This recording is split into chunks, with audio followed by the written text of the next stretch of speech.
BRS party తలపెట్టినటువంటి యువ సంగ్రామ సదస్సుకు పెద్ద ఎత్తున యువకులు తరలి వస్తూ ఉన్నారు. ప్రస్తుతం మనతో పాటు కొంతమంది యంగ్స్టర్స్ ఉన్నారు, మాట్లాడించే ప్రయత్నం చేద్దాం. చెప్పండి అమ్మా, కాంగ్రెస్ ప్రభుత్వం మరి ముఖ్యంగా క్రియాశీలకంగా నిరుద్యోగులు కావచ్చు, యువకులు కావచ్చు, విద్యార్థులు కావచ్చు పనిచేసారని చెప్తా ఉన్నారు. 2 ఏళ్ల కాలం పూర్తి చేసుకుంది. యువకులకు కావచ్చు, నిరుద్యోగులు కావచ్చు, విద్యార్థులకు కావచ్చు ఏమన్నా ఉపయోగపడ్డటువంటి పరిస్థితులు ఎక్కడైనా కనబడ్డాయి? ఏం పరిస్థితులు కనిపిస్తున్నాయి? పరిస్థితులు కనిపిస్తాం. మేము ఈడికి ఎందుకు వస్తాం? రోడ్డు మీదకి వస్తాం. ఏడ షేన్ ఇండియాలో కూర్చొని మంచిగా చదువుకునేటోళ్ళం రోడ్డు మీదకి ఎందుకు వస్తామన్నా? మాకేం చేస్తలేనే రోడ్డు మీదకి వచ్చి మా హక్కుల కోసం పోరాడుతున్నాం. ఓటేసి గెలిపిస్తున్నందుకు మాకు ఏదో ఒకటి చేయనని అడుక్కుంటున్నామన్నా. ఏం చేస్తున్నారన్న? 5,000 ఇచ్చినారు. 2 లక్షల ఉద్యోగాలు ఉన్నాయని చెప్తూ 5,000 ఇస్తే ఇంకా 1,95,000 ఏం చేసినారన్న? మాకేం చేసినారు? ఆ 2 లక్షల్లో 10% ఇచ్చినా మాకు 20,000 వస్తాయి. 20,000లో మేము ఏదో ఒక జాబ్ కొట్టుకుంటాం, ఎంత కష్టమైనా. ఆయన ఇంతకు లేకుండా మమ్మల్ని రోడ్లోకి వెళ్ళి తిప్పుతూ ఇట్లా వేస్తుంటే మాకు ఏడికెళ్ళి వస్తాయన్న జాబ్స్? రోజు రోడ్ల మీద తిరగడే సరిపోతుంది, ఇట్లా మాట్లాడి సరిపోతుంది. ఉద్యోగాలు రావట్లేదు, ఇవ్వట్లేదు అని చెప్తా ఉన్నారు. మరోపక్క ముఖ్యమంత్రి రేవంత్ రెడ్డి విద్యాశాఖ మంత్రిగా ఉండి ఆయన 75,000 ఉద్యోగాలు ఇచ్చాం, మీరు ఒకవేళ రాయదలుచుకోకుంటే ఎండ్రిన దాకా చచ్చిపోండి అని కూడా కామెంట్ చేస్తాం. అవునా అన్న? 75,000 ఇచ్చినారా? ఆయన ప్రభుత్వంలో ఎప్పుడు ఇచ్చినారన్న? మేము ఆయన ప్రభుత్వం నుంచి ఉన్నాం కదా, ఇక్కడే ఓట్లేసింది మేమే కదా. కేసీఆర్ ఏమి ఇచ్చినాడన్న? మరి కేసీఆర్ దిగేటప్పుడు ఆయన వేసిన నోటిఫికేషన్ ఏదో వచ్చి ఇచ్చినాడన్న, అంతకుమించి ఏం చేయాలి ఆయన నోటిఫికేషన్లే. కేసీఆర్ వేసిన నోటిఫికేషన్లో వాళ్ళకి జాబ్కి ఇచ్చినాడు అంతే. దాన్ని నేనే వేసినా అని చెప్పుకుంటుండు. 75,000 ఇస్తే మేమందరం మీరు ఎందుకుంటామన్నా ఎక్స్పెన్స్ లెక్క? ఇంకా ఏదో ఒక యూనిఫామ్ వేసుకొని మేము ఏదో ఒక ఉండే కదా, కానిస్టేబుల్ ఉండేటోళ్ళం కదా, ఏదో ఒక యూనిఫామ్ అయితే వేసుకొని ఉంటాం. 1 ఇయర్కి వెళ్ళి ఇచ్చినాడు కదా 75,000. మాకు ఏదో ఒక జాబ్ రాదన్న. 75,000లో ఇన్నేళ్ళ నుంచి కష్టపడుతున్నాం మేము. ఆడు ఏడిచ్చినాడని చెప్తున్నాడు అన్న ఆయన. అట్లా ముఖ్యమంత్రి స్థాయిలో ఉన్నటువంటి వ్యక్తి అబద్ధాలు చెప్తాడని మీరు భావిస్తున్నారా? భావిస్తున్నాం. ఎందుకు భావించమన్నా? మా కళ్ళ ముందర జరుగుతున్నాయి, మా కళ్ళ వెనకాల జరుగుతలేం కదా.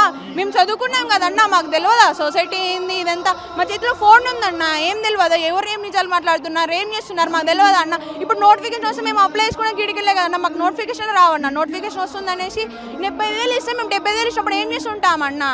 మేము మా పర్పస్ ఏంది? మేము చదువుకున్న దానికి నోటిఫికేషన్ వస్తే వెంటనే అప్లై చేసి జాబ్ కొట్టుకుంటాం కదన్నా. వేరే ఏం లేదు మాకు డైరెక్షన్. ఆ 70,000 మేము ఏదో ఒక జాబ్ తెచ్చుకొని యూనిఫామ్ వేసుకొని ఉంటాం, ఇట్లా మాట్లాడడం కాదు కదన్నా. ఆయన ఎట్లా అంటాడన్న 75,000 ఇచ్చినాడని? గది కేసీఆర్ ప్రభుత్వంలో ఇచ్చినాడు, ఆయన ఇచ్చినాడన్న, అంతే. అంతకుమించి ఆయన ఏం ఇవ్వలేదు. రేవంత్ రెడ్డి చెప్తా ఉన్నాడు 75,000 ఉద్యోగాలు ఇచ్చామని. మీ ఇంటి దగ్గర తల్లిదండ్రులు అడగట్లేదా? 75,000 ఉద్యోగాలు ప్రభుత్వం ఇచ్చిందని చెప్తా ఉన్నారు, మీరు ఏం చేస్తున్నారని మీ తల్లిదండ్రులు ఏమన్నా ఇబ్బంది పడట్లేదా? 75,000 ఇచ్చా. మమ్మల్ని కూడా మా అమ్మ అందరికీ తెలుసు అన్న, అవి కేసీఆర్ ఇచ్చినాడని. కేసీఆర్ ఇచ్చినాడు, గిన్న పాంప్లెట్ ఇచ్చినా ఇట్లా చెప్పుకుంటుందని తెలుసు. ఇప్పుడు 5,000 నోటిఫికేషన్ ఇచ్చినాడు మా ఇంట్లో వాళ్ళకి తెలుసు. ఏమంటుంటారో తెలుసా అన్న? ఇంటికి రండి బేట, మీరు చదివిన చాలు, ఇక వద్దు, మీ మీద ఇన్వెస్ట్ చేయలేకపోతున్నాం. మా కష్టం అంతా మీ మీద ఇన్వెస్ట్ చేస్తే మీ వెనకాల ఇంకా 2-3 బిడ్డలు ఉన్నారు మాకు, మీ మీద మేము ఇన్వెస్ట్ చేయలేము, వచ్చేయండి అంటున్నారన్న. ఈ 5,000 చూసి ఏం చెప్పుకోవాలన్నా? 1 ఇయర్ నుంచి కష్టపడి చదువు అంతా ఏమవుతుందన్న? ఇక్కడ ఎన్ని కష్టపడుతున్నాం తెలుసా? క్యాటరింగ్ చేసిన రోజులు కూడా ఉన్నాయన్న. ఆడపిల్లలు లేక మేము ఆశాలలో ఉండి మా ఫీజులు కట్టుకోలేక, మా ఇంట్లో వాళ్ళని అడుక్కోలేక, ఇట్లా బుక్స్ కొనలేక, పెన్నులు కొనలేక, అమ్మ నాన్న దగ్గర చెయ్యి ఏం చెప్తామని ఇట్లా క్యాటరింగ్ జాబ్స్ పోయి చదువుకుంటున్నామన్నా మేము. ఆయన 5,000 ఇస్తే మాకు ఏడికెళ్ళి వస్తాయన్న? 2 లక్షలు ఉంటున్నాయి అంటాడు కదా, 10% ఇచ్చినా 20,000 వస్తాయన్న. మేము ఏదో జాబ్ కొట్టుకుంటాం, మా ఇంట్లో వాళ్ళకి భరోసా ఇస్తామన్నా. ఇక కొద్ది రోజులు ఆగండి, మేము వస్తుంది, మేము చేస్తామని. 5,000 ఇస్తే మా ఇంట్లో వాళ్ళు ఎంత నిరాక్షంగా పెరుగుతారన్నా? అంటే ఇదే స్టేడియంలో ముఖ్యమంత్రి అప్పుడు ఉన్నటువంటి పిసిసి అధ్యక్షుడు రేవంత్ రెడ్డి కావచ్చు, ఇతర కాంగ్రెస్ పార్టీ అగ్రనేతలు కావచ్చు, నిరుద్యోగులకు నెలకు 4,000 నిరుద్యోగ భృతి ఇస్తామని చెప్పారు. ఆ నిరుద్యోగ భృతి కనుక ఒకవేళ మీకు ఇస్తే ఎంతో కొంత సహాయపడేటువంటి అవకాశాలు ఉంటుండేనా? ఉంటాయన్న. ఎందుకు 4,000 అంటే మాకు అంత ఇంత మా ఇంట్లో నుంచి కొంచెం తీసుకొని ఇట్లా రూమ్ రెంట్ పే చేసుకుంటే ఇలా చదువుకునేటోళ్ళం అన్న. అది కూడా ఇస్తలేరు, ఇది ఇస్తలేరు, నోటిఫికేషన్ ఇస్తారు. ఏడికెళ్ళి అన్న ఇంకా మా ఇంట్లో వాళ్ళకి హోప్స్ ఇస్తామన్నా మేము. అందరూ ఇంత 5,000 అంటే ఎవరికి హోప్స్ లేవన్నా. చాలా మంది పోయి పెళ్ళిళ్ళు వేసుకునే రోజులు కూడా ఇయర్స్ చదువుకొని పెళ్ళిళ్ళు వేస్తామంటే ఎట్లా అనిపిస్తుంది అన్న మాకు? ఇంకా 2 ఏళ్ల కాలం మాకు సమయం ఉంది, ఖచ్చితంగా నిరుద్యోగులకు 2 లక్షల ఉద్యోగాలు ఇస్తామంటూ కొంతమంది కాంగ్రెస్ నేతలు చెప్తా ఉన్నారు. మీరు నమ్మేటువంటి అవకాశాలు ఉంటాయా కాంగ్రెస్ ప్రభుత్వాన్ని? ఏడు నమ్ముతామన్నా? 2 ఏళ్ళు అంటే మా ఏజ్ రిలాక్షన్ ఏమైపోవాలన్నా? మేమేమన్నా చిన్ననా అన్న? ఇంకా మాకు ఏజ్ రిలాక్షన్ 2 ఏళ్లలో ఎన్ని మారుతాయో, ఏమవుతుందో, ఏం జరుగుతారో మా ఇంట్లో వాళ్ళు ఎట్లా హోప్స్ పెట్టుకొని ఉంటారన్న. ఇంకా 2 ఏళ్ళు ఇప్పుడు సంవత్సరాలు చదివించి మా వెనకాల మా పిల్లలు వాళ్ళందరినీ చూసుకోవాలి కదన్న. మా మీద ఇన్వెస్ట్ చేస్తే మా వెనకాల ఉండే వాళ్ళకి ఏం కావాలన్నా? మా సిబ్లింగ్స్ కిందకి ఇంకా ఈయన నమ్మి ఏడికెళ్ళి ఉంచుతారన్న మమ్మల్ని. ఇప్పుడు 5,000 ఇస్తుండంట, 2 లక్షలలో 10% కూడా ఇస్తే లేడు. ఇంకా 2 ఏళ్ళ తర్వాత ఇస్తే ఏం చేసుకోవాలన్నా మేము? మా ఏజ్ పెరిగిపోతే ఏజ్ రిలాక్షన్ ఇస్తారా అన్న? అంటే త్వరలో ఖచ్చితంగా నిరుద్యోగులందరికీ శుభవార్త చెప్తాం, మీరు బీఆర్ఎస్ టాప్లో పడకండి అంటూ కొంతమంది కాంగ్రెస్ పార్టీ నేతలు వ్యాఖ్యలు చేస్తూ ఉన్నారు. దాన్ని మీరు ఎట్లా చూస్తారు? గిన ట్రాప్లో పడి గిన కోటేసినామన్న, గిన మంచిగా చేస్తుండ అన్న. మరి వాళ్ళ ట్రాప్లో ఉన్నప్పుడు 75,000 ఇచ్చినారు కదా, వీళ్ళు 5,000 ఇస్తున్నారన్న. ఇంకా ఎవరు ట్రాప్లో పడాలి చెప్పండి అన్న? ఎవరిని నమ్మాలి మేము? ఈయన ఇస్తాడనే కదా ఈయనకు ఓట్లు వేసి మా ఇంట్లో వాళ్ళ చేత ఓట్లు వేయించినాం. మా ఇంట్లో వాళ్ళు ఆడికి కూడా వేయమన్నా కూడా వేయించినాం. అమ్మ వేయండి, మా బతుకులు మారుతాయి, మేము మారుతాం, ఇట్లా ఉద్యోగాలు వస్తాయి మాకు వేసే కదా ఈయనకు ఓట్లు వేయించినాం. ఇప్పుడు ఈయన ఏమంటున్నా వేయమనండి మరి ఉద్యోగాలు. నిరుద్యోగులంతా జాబులు వద్దంటూ రోడ్ల మీదకి ఎక్కుతా ఉన్నారు, ధర్నా చేస్తూ ఉన్నారు. మేము జాబులు ఇవ్వడానికి సిద్ధంగా ఉన్నామని ముఖ్యమంత్రి రేవంత్ రెడ్డి పలు సందర్భాల్లో కూడా చెప్పినటువంటి పరిస్థితి. వద్దని రోడ్ల మీదకి ఎక్కుతున్నాం అన్నా మేము. ఏడి వద్దని రోడ్డు మీదకి ఎందుకు ఎక్కుతామన్నా? మాకు జాబ్లు వస్తే మా బతుకులు మారుతాయి, మేము మారుతాం. వద్దని మేము ఏడికి ఎందుకు ఎక్కుతాం? మాకు కావాలని ఎక్కుతున్నామన్నా. ఆయనకు అర్థమైతలేదు. మేము కావాలని ఎక్కుతున్నాం, మాకు రావాలని ఎక్కుతున్నాం. మాకు వద్దని ఎక్కుతలేం. మాకు ఇడచండి, మేము చదువుతాం, మేము చేస్తాం. మీరు పెద్ద నోటిఫికేషన్ వచ్చా మేము చదువుతాం. మాకు కాంపిటీషన్ ఉందన్న. ఎంతమంది ఉన్నారు తెలుసా అన్న? దిల్సుఖ్ నగర్ కాదు, దిల్సుఖ్ నగర్లో మీరు ఇట్లా పోయి సరౌండింగ్స్ చూస్తే ఆల్మోస్ట్ 50 ఇన్స్టిట్యూట్లు ఉన్నాయన్న. ఒక ఎస్ఐపిసికి ఎంతమంది ఉంటారన్న కేటగిరీస్? ఒక షేడ్ ఇండియాలోనే 600 మంది ఉంటే ఇన్ని ఉన్నాయన్న. దిల్సుఖ్ నగర్, అమీర్పేట, అశోక్ నగర్ ఇట్లా మొత్తం ఎంతమంది ఉంటారన్న? ఉద్యోగాలు ఏడికలు సరిపోతాయన్న 5,000. మేము ఎందుకు వద్దంటామన్నా? ఇంకా కావాలంటాం. మేము చదువుకోమన్నామా? మేము చేయమన్నామా అన్న? అట్లా మాట్లాడడానికి. ఓకే, మీరు చెప్పండి. నిరుద్యోగులు అంతా కూడా స్టడీ హాల్లో చదువుకుంటా ఉన్నారు, ప్రిపరేషన్లో బిజీగా ఉన్నారు. కొంతమంది నిరుద్యోగులను రెచ్చగొడతా ఉన్నారు, పేడ్ బ్యాచ్ అంటూ కూడా కొంతమంది కాంగ్రెస్ పార్టీ నేతలు కామెంట్ చేస్తూ ఉన్నారు. ఎట్లా చూస్తారు దాన్ని? ఇప్పుడు వెనకటికి పెద్దలు అన్నారన్న, ఆట రాకుంటే కానీ అట్టుకుపాలే అన్నారంట. ఆట రాకుంటే కానీ అట్టుకుపాలేదు అన్నారు వెనకటికి పెద్దలు. వీళ్ళు మాట్లాడే పద్ధతి కూడా అలానే ఉంది అనొకటి. ఇప్పుడు వీళ్ళు 5,000 పోస్టులు వేస్తామంటున్నారు. 5,000 పోస్టులతో మీరు పంచండి. 5,000 పోస్టులు మీరు ఎట్లా పంచుతారు? అప్లికేషన్లు ఏమో 15 లక్షలు వస్తాయి. 5,000 పోస్టులు ఏం సరిపోతాయన్నా? ఇప్పుడు మీరు ఇప్పుడు జాబ్ చేస్తున్నారు, మీరు ఇప్పుడు మీడియా నడిపిస్తున్నారు, మీరు పని చేస్తారు, మార్నింగ్కి వెళ్ళి ఈవినింగ్ వరకు పని చేస్తారు. మీకు జీతాలు తక్కువ ఇస్తే మీకు బాధ అనిపిస్తుంది లేదా? మరి మా అప్లై చేసే వాళ్ళు ఏమో ఎక్కువ ఉన్నారు. మీరు 5,000 పోస్టులతో నోటిఫికేషన్ వేసి ఎవరు ముక్కలు పెడతారు? మీరు అలా పోస్టులు లేవు, అన్నికి లేదా? దాదాపు 20-25,000 వేకెన్సీస్ ఉన్నాయి. ఈయన చేసేది 5,000 అంట. ఏం తమాషా చేయకండి సీఎం రేవంత్ రెడ్డి గారు. నేను ఒక మామనార్ బిడ్డ, నేను పాలమూరు బిడ్డ, నాది నారాయణపేట డిస్ట్రిక్ట్, నా పేరు నవీన్ గౌడు. పాలమూరు బిడ్డ చెప్తున్నా. నేను ఓటేసినందుకు నాకు అసలు ముఖం ఏడ పెట్టుకుని నాకు అర్థమవుతుంది అన్న. మీడియా ముందు మాట్లాడడానికి సిగ్గు అనిపిస్తుంది. మాది కోడంగల్ పక్కనే, నాది నారాయణపేట వస్తుంది. కానీ ఇప్పుడు ఉమ్మడి మామనారు గానా బస్సు యాత్రలు చేసినాం. మా ఫోన్లు తాకట్టు పెట్టి, బండ్లు తిప్పుకుంటా, కార్లు మాట్లాడుకొని తెలంగాణ మన ఉమ్మడి మామనారు మొత్తం ప్రచారం చేసినామన్నా. ఎందుకు? మీ తల్లిదండ్రులు, బంధువులు అడగట్లేదా? మీరు చెప్తేనే ఓట్లు వేసినాం. మీరు ఓట్లు వేసినందుకు మీరు జాబులు కూడా ఎక్కడ కూడా కొట్టట్లేదు. ముఖ్యమంత్రి రేవంత్ రెడ్డి ఏమో 75,000 ఉద్యోగాలు ఇచ్చామని చెప్తా ఉన్నారు. అంటే మిమ్మల్ని ఏమన్నా అడగట్లేదా? మీ సమీప బంధువులు కావచ్చు, మీ బంధువులు కావచ్చు, మీ ఫ్యామిలీ మెంబర్స్ కావచ్చు. మా రిలేటివ్స్ అడుగుతున్నారు, మా ఫ్రెండ్స్ అడుగుతున్నారు. అరే కాంగ్రెస్ అని బాగా మీరు టైం వేస్ట్ చేసుకొని వద్దురా అంటే కాంగ్రెస్కి ఓటు వేసి మీరు ఇప్పుడు చాలా తప్పు పని చేసిరు కదరా, మీకు బాగా అయిందని వాళ్ళు ఇంకా ఉంటుంది కానీ మమ్మల్ని కామెంట్ చేస్తారు, బాగా ట్రోల్స్ చేస్తారు, బాగా కాంగ్రెస్ ప్రభుత్వం గెలిపించుకుని బాగా అయింది కానీ బాగా మమ్మల్ని ఏలైనా చేస్తారు. మాకు ఎంత బాగా చేస్తున్నానా? వీళ్ళ పిచ్చని చెప్తే ఇంటలేడన్నా సీఎం రేవంత్ రెడ్డికి. అన్న ఇప్పుడు నేను ఏమంటున్నా, ఎమ్మెల్యే ఇప్పుడు ఓడిపోతే నెక్స్ట్ గెలవచ్చు, ఎమ్మెల్సీ ఓడిపోతే నెక్స్ట్ ఎలక్షన్లో గెలవస్తాడేమో. కానీ ఈసారి జాబ్ కొట్టకపోతే కొట్టలేం కానా? ఏజీ అయిపోతే జాబ్ కొడతాం, మనం కొట్టలేం కదా. కాబట్టి మాకు ఎంత బాధ ఉంటుంది చెప్పనా? దాదాపు మేము 4 రోజుల నుండి దీక్ష చేస్తున్నామన్నా. మా బాధను చూసి మీడియా వాళ్ళు బాధపడుతున్నారు, మా రిలేటివ్స్ బాధపడుతున్నారు, ఆఖరికి మా శత్రువులు కూడా ఫోన్ చేసి బాధపడుతున్నారు అన్న.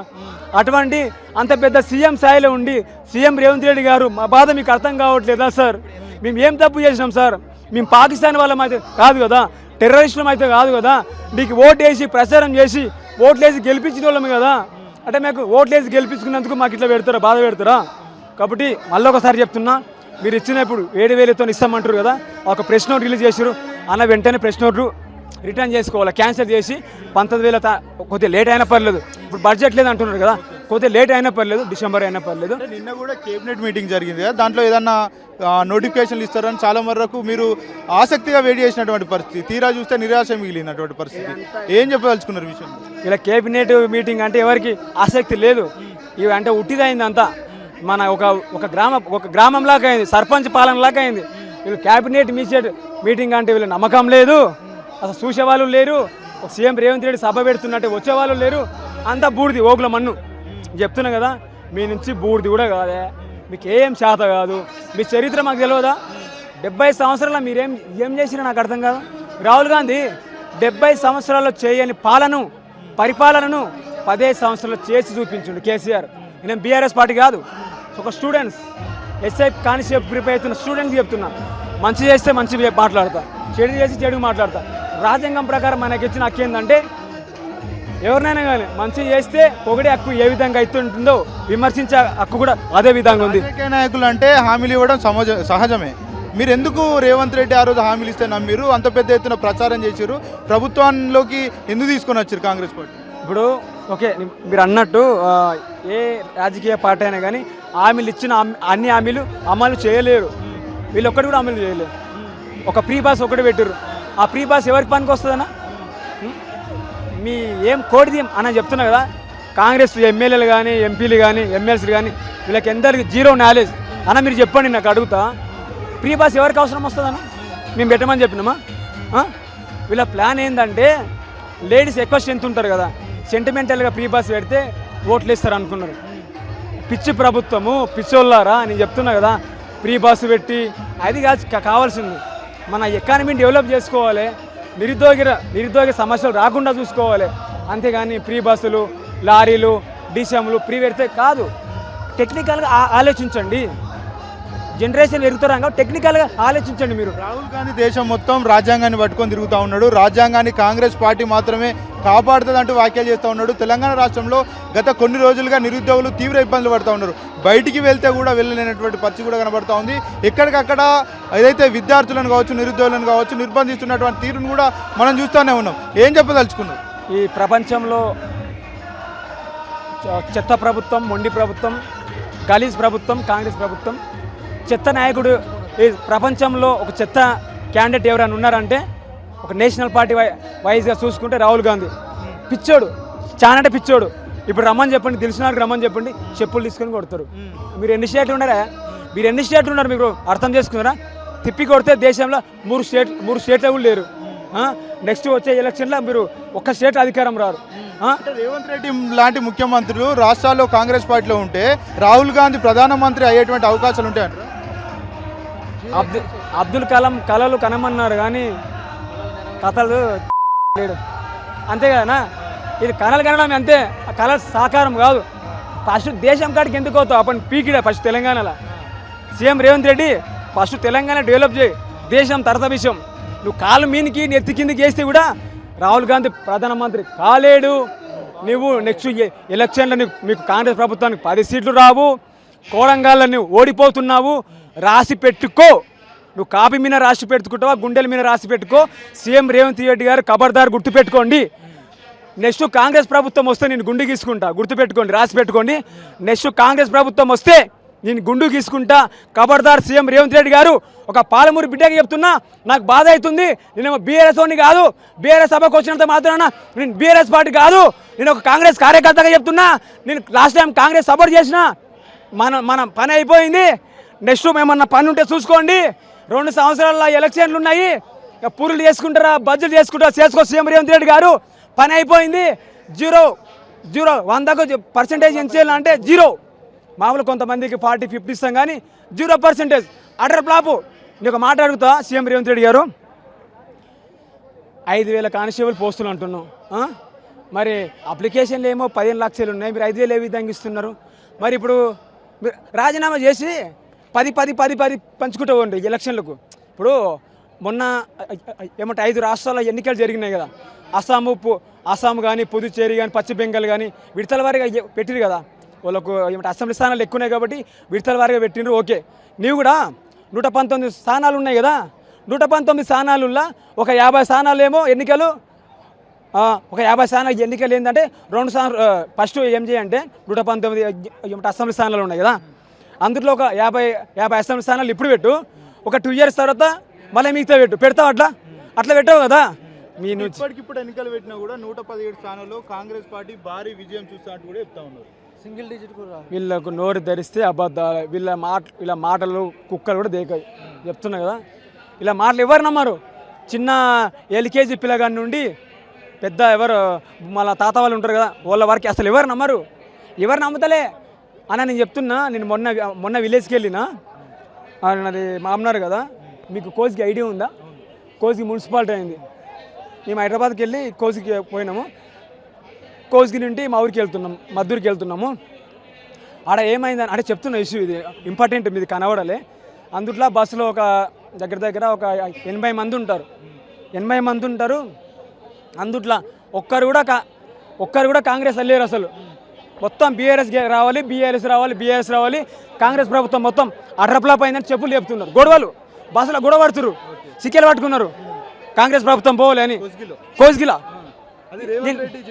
రేవంత్ రెడ్డి కాన్స్టిట్యున్సీ కోస్గి కోడంగల్ ఉంది కదా, కోడంగల్కి సంబంధం అన్నట్టు సిక్కెలు పట్టుకొని కొట్లాడుతున్నారు. అసలు నాకు చూసి అబ్బో ఇంకా అయిపోయింది అనుకుంటే. ఇంకా నేను చెప్తున్నా కదా, మొన్న బీఆర్ఎస్ సర్వే వచ్చిందన్న. నెక్స్ట్ బీఆర్ఎస్ 70 స్థానాలు 80 స్థానాలు గెలుస్తానని సర్వే వచ్చింది కదా. ఒక నిరుద్యోగ సర్వే ఇది. నిరుద్యోగ సర్వే చెప్తున్నా, కాంగ్రెస్ ప్రభుత్వానికి 15 సీట్లు మించి ఒక్క సీట్ ఎక్కువ రాదు.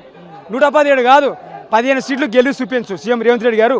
15 సీట్లు గెలువు చూద్దాం. 117 సీట్లు తర్వాత విషయం. కాబట్టి అంతవరకు తెచ్చుకోకండి. నేను ఒక మామనార్ బిడ్డగా చెప్తున్నా, నాకు బాధ అవుతుంది. మీరు అసలు ఏం చేయట్లేదు. 3 ప్రధాన డిమాండ్లు నెరవేర్చండి చాలు. 5,000 పోస్టులతో నా నోటిఫికేషన్ వెనక్కి తీసుకోండి. కొద్దిగా లేట్ అయినా పర్లేదు, 19,000 పోస్టులు వేయండి. రెండోటి, జియో నెంబర్ పార్ట్ 6 రద్దు చేయండి. ఏజ్ రిలాక్సేషన్ కానిస్టేబుల్కి 36, ఎస్ఐకి 38 పెంచండి. Thank you.